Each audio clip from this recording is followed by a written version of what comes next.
and the gold rush up north, most of them lost their shirts, but the Seattle merchants ended up being very rich indeed. Several decades later, a man named William Boeing got rich in the timber industry, but what he really wanted to do was fly.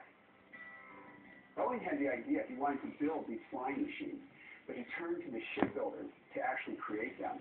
So the folks that made ships built the fuselage of the early planes. The folks who made the sails of boats made the early wingspans.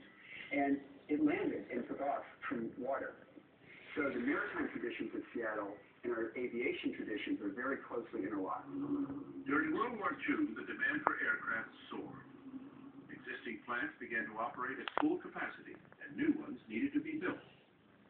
Boeing made the planes that won the war, the B-17, the B-29.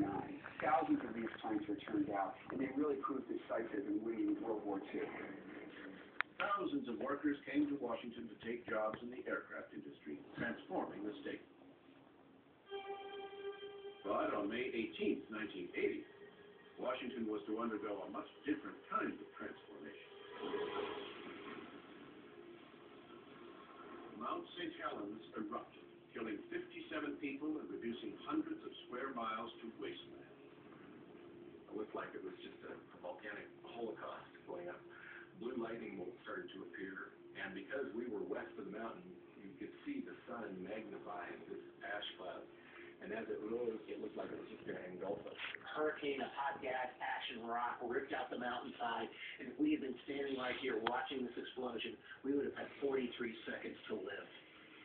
A giant landslide mixed with melted snow and ice flooded nearby towns with walls of mud and debris.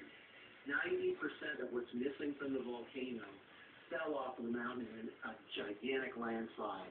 The vast majority of the slide slammed head-on into Johnston Ridge, bounced off the ridge, and was directed 14 miles down the Two River Valley, and it fills that